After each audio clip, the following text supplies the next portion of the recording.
नमस्कार। रेडियो रिमझिम से प्रस्तुत है स्थानीय हालचाल। पहले मुख्य हालचाल। आंधी और बारिश से जिले के सभी क्षेत्रों में जनजीवन अस्त व्यस्त, गर्मी से मिली राहत। सविया हवाई अड्डा का मामला पहुंचा हाई कोर्ट, अतिक्रमण हटाने को मिला कोर्ट से निर्देश। भोरे में आंधी के दौरान चंवर में लगी आग, 2 आवासीय घर भी जलकर राख।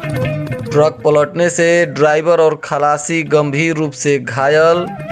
आंधी के वजह से बिजली ठप, 24 घंटों तक हो सकती है परेशानी। स्थानीय हालचाल के इस अंक के साथ मैं अनिकेत मिश्र। अब हालचाल विस्तार से। गोपालगंज जिले के सभी क्षेत्रों में गुरुवार को दोपहर के बाद अचानक आई तेज आंधी और बारिश ने जहां गर्मी से लोगों को राहत पहुंचाई है, तो वहीं कई जगहों पर पेड़ गिरने की भी सूचना मिली है तथा कई लोगों के छप्पर भी उड़ गए हैं और कुछ जगहों से फूसनुमा मकान के भी गिरने की सूचना है। आंधी अचानक इतनी तेज रफ्तार में चली कि चारों तरफ धूल का अंबार उड़ने लगा और कुछ ही देर के बाद तेज बारिश और बिजली की गड़गड़ाहट ने लोगों को सहमा दिया, परंतु गर्मी से राहत जरूर मिल गई। गोपालगंज के सांसद डॉक्टर आलोक कुमार सुमन ने सविया हवाई अड्डा से अतिक्रमण हटाने के लिए हाई कोर्ट को निवेदन किया है, जिसके बाद माननीय न्यायालय के द्वारा जिला प्रशासन को निर्देशित किया गया है कि जल्द से जल्द सविया हवाई अड्डा को अतिक्रमण मुक्त कराया जाए और इसका अपडेट भी माननीय न्यायालय को उपलब्ध कराया जाए। इस मामले में हाई कोर्ट के वरिष्ठ अधिवक्ता वाई गिरी के माध्यम से कोर्ट में पिटीशन दायर किया गया है, जिसके बाद कोर्ट ने समय सीमा तय करते हुए जिला प्रशासन को निर्देशित किया है। कुचायकोट थाना क्षेत्र के NH 27 पर भोपतापुर गांव के पास पेपर रोल से लदा हुआ एक ट्रक अचानक पलट गया, जिसमें ट्रक के खलासी और ड्राइवर गंभीर रूप से घायल हो गए, जिन्हें इलाज के लिए स्थानीय स्वास्थ्य केंद्र में भर्ती कराया गया, जहां इन लोगों का इलाज चल रहा है। वहीं प्राप्त सूचना अनुसार यह दुर्घटना NH पर बने गड्ढों के वजह से हुई है। हालांकि पुलिस ने मौके पर पहुंचकर JCB मशीन के मदद से ट्रक को एक किनारे साइड करवाया, जिसके बाद आवागमन चालू हो सका, परंतु कुछ देर तक दुर्घटना के बाद दोनों तरफ सड़कों के वाहनों के कतार लग गए और आवागमन भी कई घंटों तक बाधित रहा। गुरुवार की दोपहर के बाद अचानक आई तेज आंधी के कारण कई क्षेत्रों में भारी नुकसान देखने को मिली है। वहीं भोरे थाना क्षेत्र के सीसवा गांव के चंवर में इस दौरान अचानक आग लग गई और आग के विकराल रूप के कारण सीसवा गांव के 2 किसानों के आवासीय घर भी जलकर राख हो गए। हालांकि इस दौरान फायर ब्रिगेड की गाड़ी और ग्रामीणों के सहयोग से आग पर काबू पा लिया गया, अन्यथा किसी बड़ी घटना से भी इनकार नहीं किया जा सकता था। लोगों ने बताया कि तेज आंधी के समय ही अचानक गेहूं के डंठलों में आग लग गई और देखते ही देखते आग की लपटें गांव की तरफ आने लगी और गांव के किनारे पर बने जयप्रकाश शाही और सुरेंद्र शाही के आवासीय परिसर को जलाकर राख कर दिया। स्थानीय लोगों ने आग लगने की जानकारी फायर ब्रिगेड को दी। फायर ब्रिगेड ने मौके पर पहुंचकर काफी मशक्कत के बाद आग पर काबू पाया। गोपालगंज जिले के राष्ट्रीय पुरस्कार से सम्मानित सामुदायिक रेडियो स्टेशन रेडियो रिमझिम के द्वारा अब स्वस्थ बाण कार्यक्रम शुरू कर दिया गया है। गोपालगंज जिले के लोगों को रेडियो के माध्यम से जागरूकता अभियान भी चलाया जा रहा है। 32 हफ्ते का यह अभियान रेडियो लेकर लोगों के बीच जागरूकता अभियान के साथ ही कई कार्यक्रमों को संचालित कर रहा है। जच्चा बच्चा स्वास्थ्य पोषण टीबी और उसके इलाज, कोविड अनुरूप व्यवहार और वैक्सीन जैसे विषयों पर गांव-गांव में पहुंचकर जागरूकता अभियान चलाया जा रहा है। वहीं रेडियो रिमझिम से प्राप्त जानकारी अनुसार स्वास्थ्य बाण कार्यक्रम का प्रसारण 14 मई से शुरू हो चुका है और इसका पुनः प्रसारण 16 मई को होगा। इस तरह यह कार्यक्रम 32 हफ्ते तक चलेगा। सप्ताह में एक दिन पहला और एक दिन पुनः दोबारा प्रसारण होगा। गुरुवार को दोपहर के बाद आई भीषण आंधी और बारिश ने जिले के अधिकांश क्षेत्रों में बिजली को बाधित कर दिया है। दरअसल जगह जगह पर पेड़ गिरने से कई जगहों पर हाई टेंशन तार भी क्षतिग्रस्त हुआ है। इसकी वजह से बिजली विभाग ने सभी पावर ग्रिड से बिजली की आपूर्ति को रोक दिया है, जिसके वजह से कई जगहों पर शुक्रवार को भी बिजली की आपूर्ति बाधित रहने की आशंका है। हालांकि बिजली विभाग के कर्मी पुनः निर्बाध रूप से बिजली सप्लाई करने के लिए टूटे हुए तारों की रिपेयरिंग इत्यादि में जुट गए हैं, परंतु मानव बल की कमी से बिजली विभाग को इन कार्यों में देरी हो सकती है और बिजली उपभोक्ताओं को 24 घंटों तक भी बिजली की परेशानी झेलनी पड़ सकती है।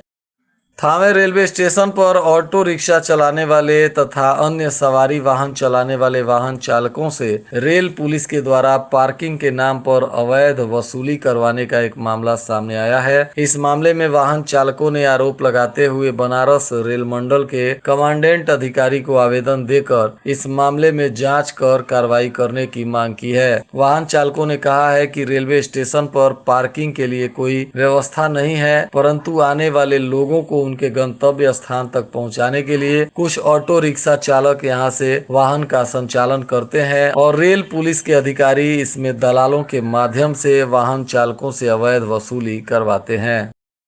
भारतीय बहुजन कांग्रेस ने जिला प्रशासन को भूमि छीनने का आरोप लगाया है, जिसमें पार्टी नेता मंजू कुमारी ने तिरबिरवा में जिला प्रशासन द्वारा अतिक्रमण हटाए जाने के बाद कहा है कि मुखलाल नूनिया के परिवार को सरकार ने ही काफी पहले भूमि दिया था और अब उसको सदर अंचलाधिकारी ने खाली करा लिया है और इससे एक गरीब के परिवार सड़क पर आने को मजबूर हो गया है। एक तरफ सरकार भूमिहीनों को 5 डिसमिल भूमि मुहैया कराने की नीति बना रही है, तो दूसरी तरफ ऐसे गरीब और भूमिहीन लोगों की भूमि भी सरकार के द्वारा छीन ली जा रही है। फिलहाल पार्टी ने जिलाधिकारी को आवेदन देकर इस मामले में न्याय की गुहार लगाई है।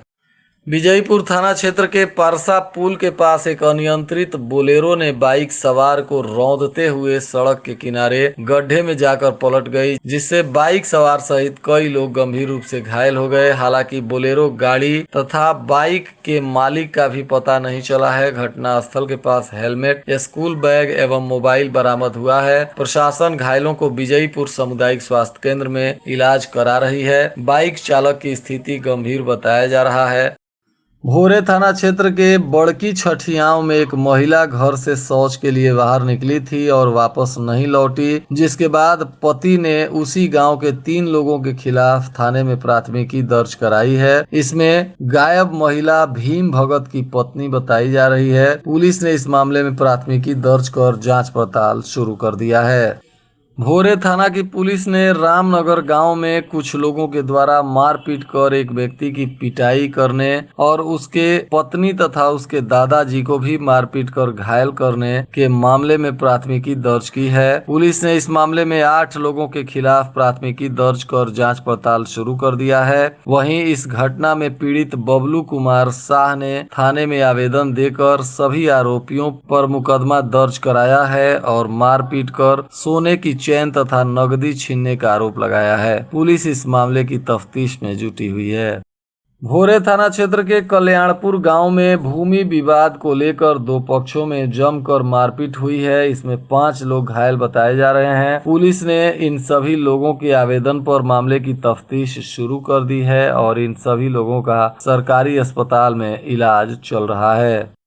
जिले में मोटरसाइकिल चोरी गिरोह का आतंक प्रतिदिन बढ़ता जा रहा है और आए दिन किसी न किसी क्षेत्र से मोटरसाइकिल चोरी की घटना की खबरें आ जाती हैं। आज भी भोरे थाना क्षेत्र से 2 मोटरसाइकिल चोरी की गई, जिसमें एक व्यक्ति नदवा के झुनझुन लाल श्रीवास्तव हैं तथा वहीं दूसरे सबिया गांव के संदीप कुमार मौर्य बताए जा रहे हैं। इन लोगों की मोटरसाइकिल अलग अलग जगहों से चोरों ने चुरा ली है, जिसके बाद ये दोनों लोग थाने में प्राथमिकी दर्ज कर मामले की जांच पड़ताल करने के लिए निवेदन किए हैं।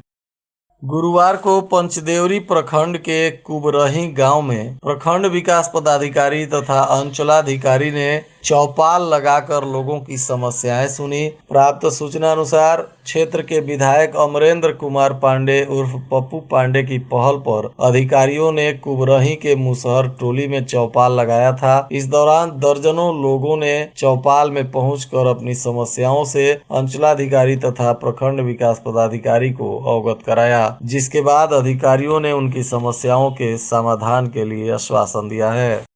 और आज के मौसम का तापमान गोपालगंज में न्यूनतम 22 डिग्री सेल्सियस और अधिकतम 35 डिग्री सेल्सियस रहने की संभावना है। अंत में मुख्य हालचाल एक बार फिर। आंधी और बारिश से जिले के सभी क्षेत्रों में जनजीवन अस्त व्यस्त, गर्मी से मिली राहत। सविया हवाई अड्डा का मामला पहुंचा हाई कोर्ट, अतिक्रमण हटाने को मिला कोर्ट से निर्देश। भोरे में आंधी के दौरान चंवर में लगी आग, 2 आवासीय घर भी जलकर राख। ट्रक पलटने से ड्राइवर और खलासी गंभीर रूप से घायल। आंधी के वजह से बिजली ठप, 24 घंटों तक हो सकती है परेशानी। इसके साथ ही रेडियो रिमझिम से प्रसारित स्थानीय हालचाल का यह अंक समाप्त हुआ। नमस्कार।